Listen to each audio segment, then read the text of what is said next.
here to launch the Australian Celebrity Report, the biggest and most robust study on Australian celebrities to be released into the market ever. That's a long time. The report is an ongoing survey of celebrities and media personalities which ranks Australia's entertainment, sporting, music and political talent and reveals who Aussies love the most or don't. Joining us on the panel today is Craig Bruce, the head of content for Southern Cross Oz Stereo. Craig has spent the last 25 years working in developing some of Australia's most successful stars, including Kyle and Jackie O, Hamish and Andy, Fifi and Jules, and of course the fabulous Mr. Merrick Watts, who is also with us today. Merrick, nice to have you with us, buddy. He's great also to be here. Thank you joining very much. here. Merrick, of course, national star across the Triple M network, one of Australia's most loved comedians. I could go on and I will. Merrick is going to be keeping an eye on Twitter for us today. So if you have any questions, thoughts or comments for the panel, make sure you tweet Merrick using the hashtag CelebReport. That is hashtag CelebReport. Now we're also joined by Kelvin Kirk, who is the General Manager of 9 Rewards. Kelvin heads up the 9 Rewards online research business in Australia and New Zealand, which is part of the 9 Entertainment Co. And it was the 9 Rewards member base of 1.4 million people that was utilised for this report. And finally, please welcome John Musgrove, National Research Manager from Southern Cross Oz Stereo. Together with Kelvin's team, John has led the research and data portion of the Australian Celebrity Report. Nice to have you with us too, John. Thank you. We're all here, we're all ready to go. Now this report introduces us to some brand new measures of celebrity. So Kelvin, why don't you start by telling us how these measures differ from the traditional popularity scores that we've seen in the past? Richard, look, this is a comprehensive report. A lot of the reports in the past have actually just rated people on most popular to least popular. This scores celebrities by a number of different scores. Firstly, whether you'd like them actually to come to a dinner party, to the pure scores, to overall giving a highlight of a celebrity by 9 different scores, by capital city and also by demographic. So a deep dive report and produced over the last 12 months. Interesting stuff. We are all dying to know, who does Australia rank at the top of the list to invite around for dinner? Huh? What do you reckon? Well, Richard, the dinner party, as Kelvin said, is something that's updated regularly. So this is hot off the press, and 1 in 3 people in Australia would invite Hugh Jackman. Probably not a big surprise. Right.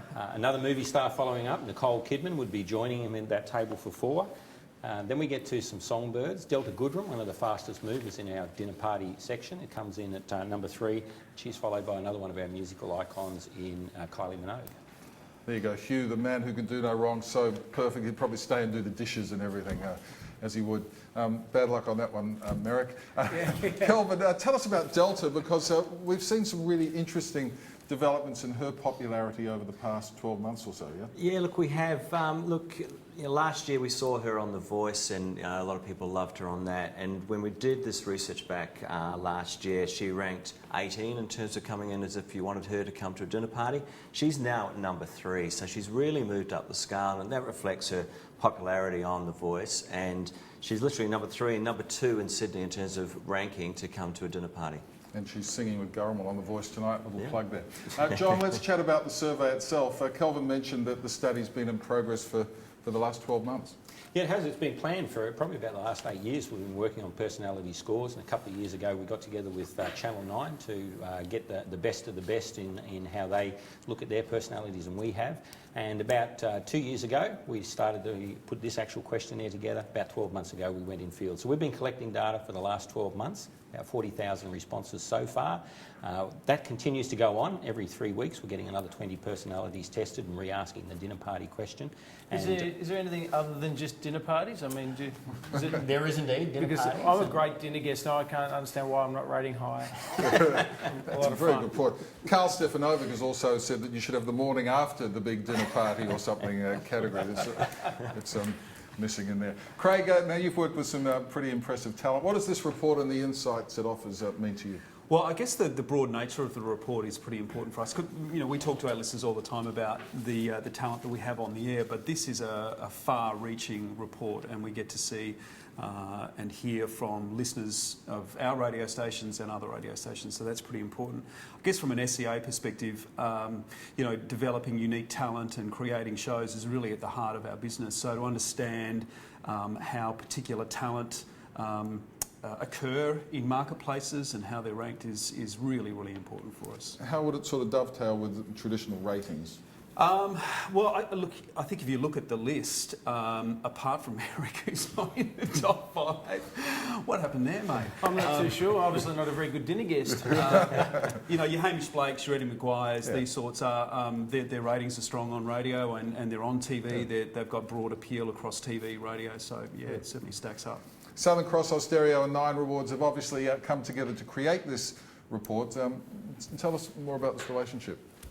We've been working with Nine Rewards for 5 or 6 years, I think, Kelvin. We do regular research for our own radio stations, and they've been one of our external partners in that. And I guess because that was working so well, we decided, why don't we do some stuff together that jointly goes and benefits both of us.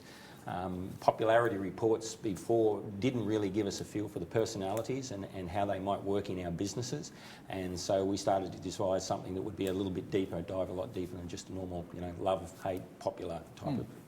Anything else you want to add to that? Yeah, look, it's a great combination of entertainment companies and a research business combining to produce some really interesting data. And if you delve into the report, there's some really interesting insights that you can get. Merrick, you've been monitoring your iPad. Yes, I'm the only person here who can use an iPad, so it's a real honour. We've got a question here for Kelvin. What can people expect from individual reports and how do people get them? Great question. Should have written myself. Would have been great. You can go to celebrityreport.com.au actually and request a report on an individual celebrity. The individual celebrity report actually produces data across those 9 scores that I mentioned, and it also goes deep into demographic as well as city data. So you can actually look at what people from Perth think of you versus people in Sydney, and how you rate across all those 9 scores. So quite comprehensive, and so for an individual report, you really get a great insight on a celebrity and what people think. Another one here for John. What about sporting stars? Do any of them feature in the report? Good question. Yeah, well, the celebrity comes in all shapes and forms, music, movies and sports. And if you had a sports dinner, the number one guest for that would be Shane Warne, probably not much of a surprise. When we categorise them, we also look at people involved in the sport industry, and your second guest would be Eddie Maguire. I guess he's there to go and sell your sport. And, He's there to look after Warnie. Yeah, look after Warnie. Mark Webber and Ricky Ponting would be the other two, so also covering a wide variety of sports. Another comment here from Brownie. Hugh Jackman wouldn't need a knife at a dinner party if he came dressed as Wolverine. Oh, very good. Don't waste our time, Brownie. This is a webcast, mate, not television. Very good. Is that it, mate? What else you got there? No, that's it. It's only a very short program. It is, People yeah, responding quite quickly, though, Richard. Thank you very much indeed. Look, a huge thanks for joining us today, wherever you are and whatever you're doing. We're really excited to launch the Australian Celebrity Report. You can find out more at celebrityreport.com.au. And you'll receive an email shortly with more information and a link to watch this webcast again, and why wouldn't you want to do that? Please thank our very special guests, Craig Bruce, Kelvin Kirk, John Musgrove and Merrick Watts. I'm Richard Wilkins. Have a great day. I'm going to go and have some lunch. See you next time. Bye-bye.